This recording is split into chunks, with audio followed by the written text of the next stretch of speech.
South stage views எல்லாருக்கும் வணக்கம். Okay. So நம்ம இப்போ பார்த்துட்டு இருக்கிறது பார்த்தீங்கன்னா வந்து ரோட் டு ஃபினாலே பிக் பாஸோட கிராண்ட் ஃபினாலே நோக்கி தான் எல்லாரும் போயிட்டு இருக்கோம். ஸோ இன்னும் 2 வாரம் தான் இருக்கு. அதுக்கப்புறம் வந்து நம்ம போன வீடியோலே பேசியிருந்தோம். எவிக்ஷன் வந்து யாருக்கு நடக்கும் அப்படின்றது விஷாலா, மஞ்சரி அப்படின்ற மாதிரி நம்ம ப்ரெடிக்ட் பண்ணியிருந்தோம். அப்பவே நான் சொல்லியிருந்தேன் மஞ்சரி எவிக்ட் ஆனாங்கன்னா ரொம்ப அன்ஃபேரா இருக்கும் அப்படின்றது. அதே மாதிரி தான் இந்த வாரம் நடந்திருக்கு. எஸ்பெஷலி பார்த்தீங்கன்னா ராணவ் அண்ட் மஞ்சரி 2 பேருமே வந்து பார்த்தீங்கன்னா பயங்கர அன்ஃபேரான எவிக்ஷன். ஸோ மக்களுக்கு வந்து ரொம்ப குழப்பமா இருக்கு. அதாவது நம்ம ஒண்ணு கணிக்கிறோம். ஆனா உள்ள வேற ஏதோ நடக்குதே அப்படின்ற மாரி. ஸோ இது யார் பண்ண சதி அப்படின்றது சுத்தமா தெரியல. இது எங்க ஸ்டார்ட் ஆச்சு அப்படின்னு பார்த்தீங்கன்னா, ஜெஃப்ரிய இவங்க எவிக்ட் பண்ணது தான். ஏன்னா ஜெஃப்ரிக்கு பார்த்தீங்கன்னா, ஜெஃப்ரிக்கு இருக்கிற அந்த பிசிக்கல் எபிலிட்டி வச்சுட்டு அவர் டிடிஎஃப் விளையாடிருந்தார் அப்படின்னா, டைரக்ட்டா ஃபினாலேவே போயிருப்பாரு. ஆனா உங்க சேனல் சைடுக்கு வந்து ராயன உள்ள கொண்டு வரணும் அப்படின்றது ஏதாவது இருந்துச்சா? ஒண்ணுமே புரியல. ஸோ ஜெஃப்ரிய தூக்குனது வந்து ராயனுக்கு வந்து ரொம்ப சாதகமா அமைஞ்சுச்சு அப்படின்னே சொல்ல முடியும். அண்ட் ராயன் வந்து சும்மா சொல்லக்கூடாதுங்க. நெறைய எஃபோர்ட் போட்டு தான் அந்த டிடிஎஃப் வந்து ஜெயிச்சாரு. ராயனுக்கும், முத்துவுக்கும் நடந்த ஒரு கிளாஷ் இருந்துச்சு. அதுக்கப்புறம் முத்து வந்து பார்த்தீங்கன்னா, போன வாரம் கொஞ்சம் தடுமாறிட்டாரு அப்படின்னு தான் சொல்ல முடியும். பட் ராயன் வந்து அந்த தடுமாற்றத்த யூஸ் பண்ணி முத்துவ வந்து எங்கெல்லாம் டவுன் பண்ணணுமோ, அங்க எல்லாமே பண்ணிட்டு தான் இருந்தாரு. ஸோ அதெல்லாம் ஒரு பக்கம் இருந்தாலும், எவிக்ஷன் பத்தி பேசிடலாம். So first Raanav. ராணவ் என்னதான் பண்றாரு வீட்டுக்குள்ள? எதுக்கு தான் இருக்கணும்? அப்படின்னு நெறைய பேர் கேட்டாலும், ராணவ் வந்து அவருக்குன்னு தனியான ஒரு இமேஜ வந்து கிரியேட் பண்ணிட்டாரு ஃபர்ஸ்ட்டு.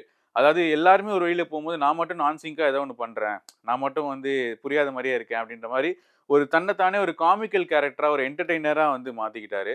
அண்ட் அவரு சௌந்தர்யா வந்து பார்த்தீங்கன்னா, எல்லாரையும் வச்சு செய்வாங்க. ஆனா சௌந்தர்யா வச்சு செய்றதுக்கு ஒரு ஆளு அப்படின்னா, அது ராணவ் தான். ஸோ இவங்களோட அந்த டாம் அண்ட் ஜெர்ரி காம்போவும் ரொம்ப சூப்பரா இருந்துச்சு. ஸோ ராணவ் வந்து எல்லாருக்குமே புடிச்சிருந்துச்சு.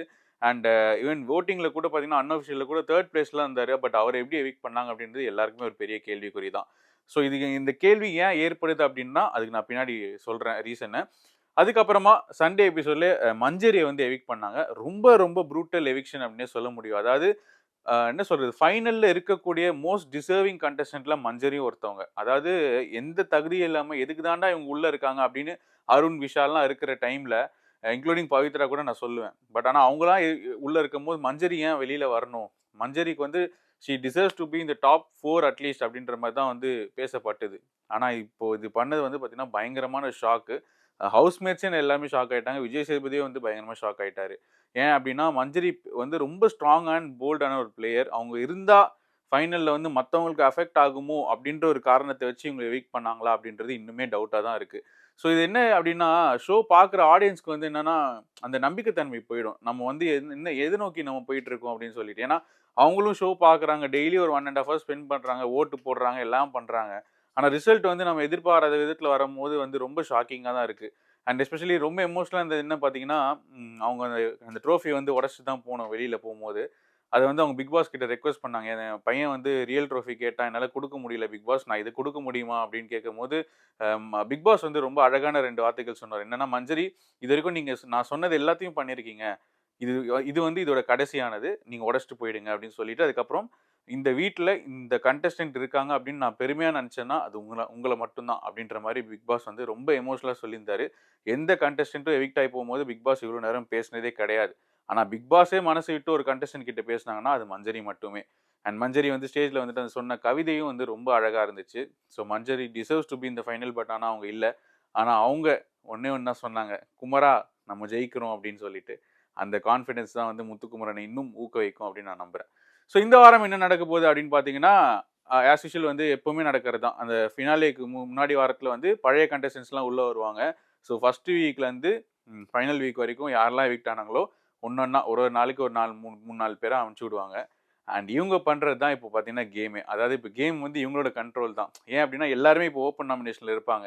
இந்த ஓல்டு கண்டஸ்டன்ட்ஸ் வந்துட்டு எந்த விதத்தில வந்து மோட்டிவேட் பண்றாங்களா, இல்ல டிமோட்டிவேட் பண்றாங்களா அப்படின்றத நம்ம பார்க்கணும். எஸ்பெஷலி பார்த்தீங்கன்னா, வர்ஷினிலாம் வந்து ரொம்ப காண்ட்ல இருக்காங்க.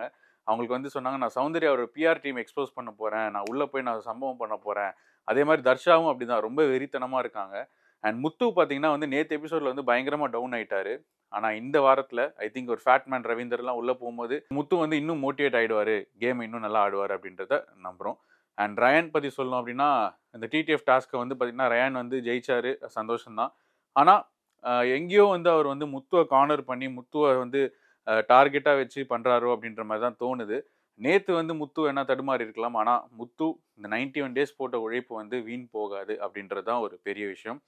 ஸோ ஃபினாலே நெருங்கிட்டு இருக்கு. எல்லாரும் நீங்க வந்து வோட் போடுங்க. ஏன்னா கண்டஸ்டன்ட்ஸ சப்போர்ட் பண்றது மட்டும் இல்லாம, வோட் போட்டா தான் அவங்களும் ஜெயிப்பாங்க. ஓகே, ஸோ அதனால இந்த wild card knock out week எப்படி இருக்க போகுது அப்படின்றத பொறுத்து இருந்து பார்க்கலாம்.